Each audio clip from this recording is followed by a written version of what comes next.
Good morning, dear students. Today we will continue with our civics topic, that is judiciary, and in this video we are going to discuss about Delhi administration versus Lakshman Kumar case study, which will tell us about the working of the judiciary or the courts.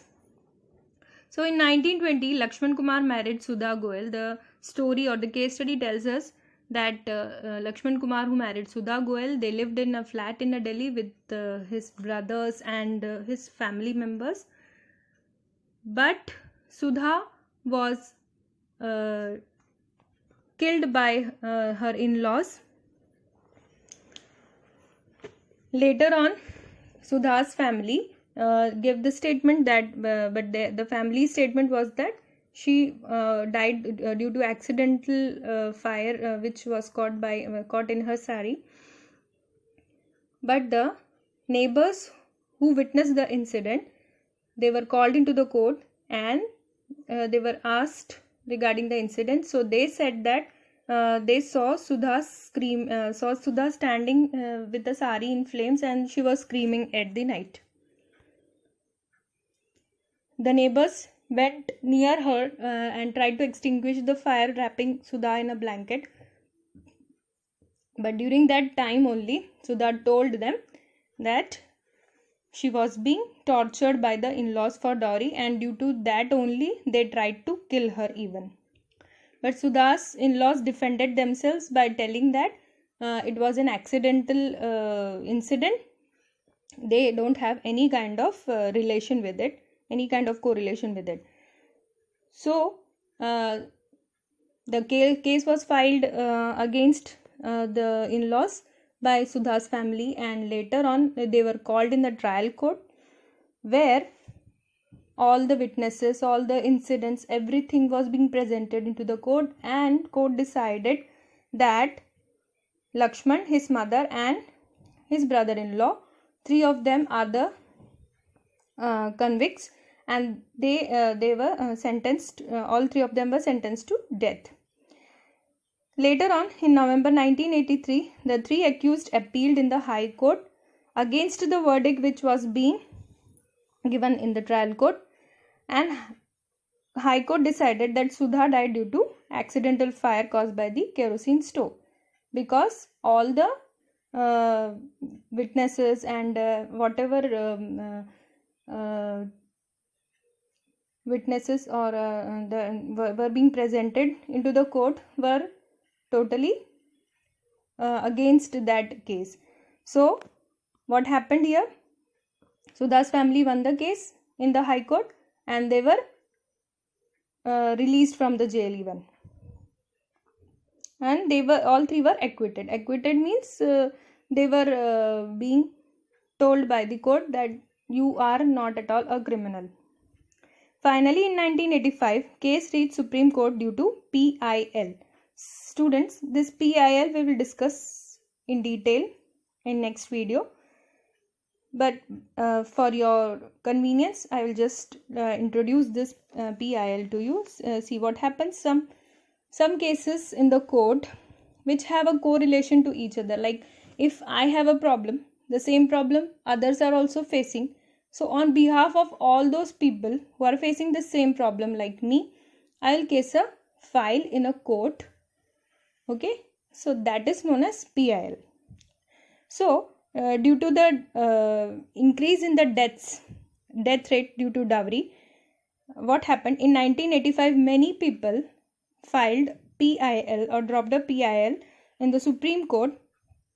Then this case, due to this reason only, this case reached the Supreme Court, and these acquitted convicts again were brought into the court. That means Lakshman, his mother-in-law, his mother and his brother-in-law, all three were presented to the court, and it was finally decided that Lakshman and his mother are criminals. They have killed Sudha for the sake of dowry, but his brother-in-law was released due to lack of evidences against him, and they were sentenced to life imprisonment.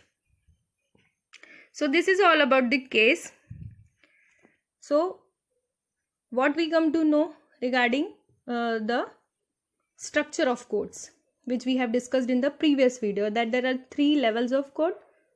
At the top, Supreme Court, then comes the High Court, and then comes the Sessions Court. So trial or sessions is same only. So when the case was being judged in the trial court, Sudha's family got justice. Later on, when it reached High Court, what happened? It was totally an injustice which was being done to Sudha's family and to Sudha also. Later on, when the same case reached Supreme Court, they got the justice. So from this we can understand that from one court, if we are not getting justice, we can seek for the justice at the higher level of courts. Okay. So this is the whole structure of the courts which is being circulated all over India. Next part which we have to discuss in this video is about the different branches of legal system. See students, this is most important topic in our chapter. We need to understand the basic difference between the laws. That is, there are 2 types of laws basically, criminal law and civil law. Now how these laws deal with the different types of crimes or different types of incidents, whatever are happening. So criminal law deals with conduct or acts that the law defines as offenses. Like for example, theft, harassing a woman to bring more dowry, murder, etc. All these comes under the category of criminal law. That means when you are conducting any kind of offense like theft, harassing a woman, or to bring more dowry, all these incidents come under the category of criminal law. Then civil law, it usually deals with any harm or injury to rights of the individuals.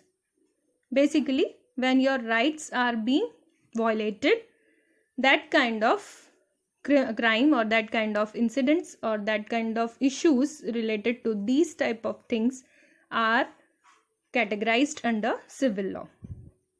Examples: disputes relating to sale of land, purchase of goods, rent matters, divorce cases, etc. comes under the category of civil law.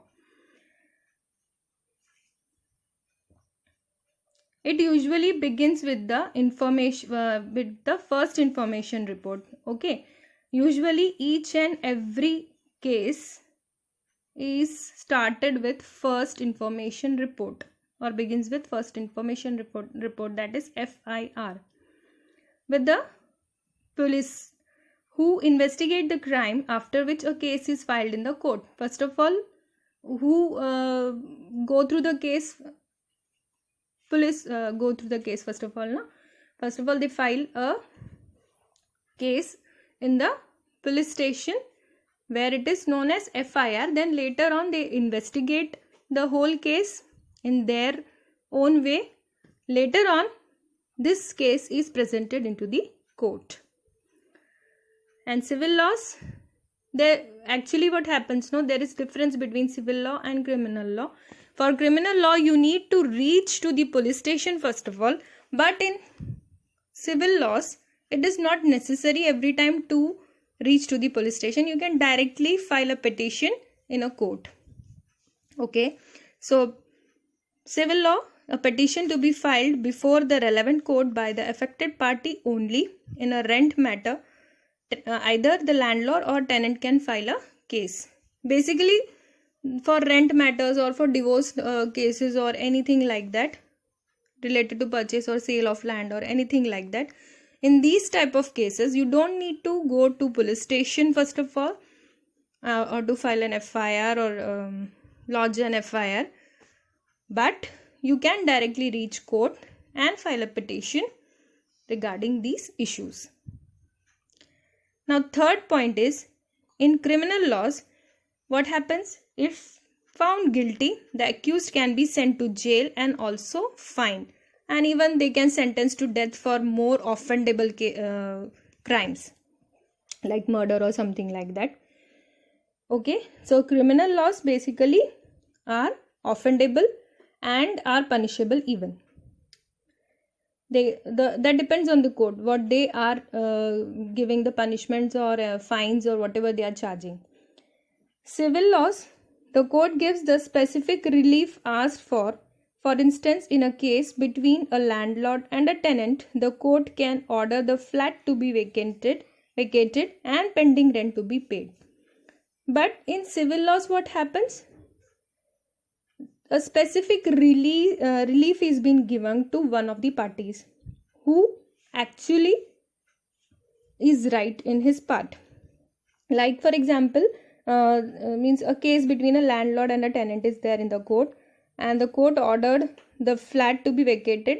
That means if the tenant is not vacating the flat, so the court may ask the tenant to vacate the flat within a specific period of time.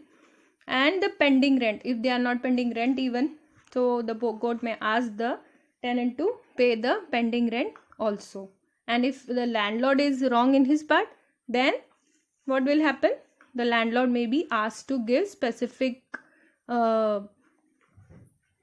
reasons or provide specific evidences for the means for the offense or for the means any kind of injustice which is being done to the tenant. Okay, it may be to and fro. That means means the trial may be against the landlord also or in favor of the landlord also. Understood this part? So these are the basic differences between criminal law and civil law. So these things you should understand well. What is criminal law and what is civil law, and what is the basic difference between them. So this is all for today, dear children. Have a nice day. Goodbye.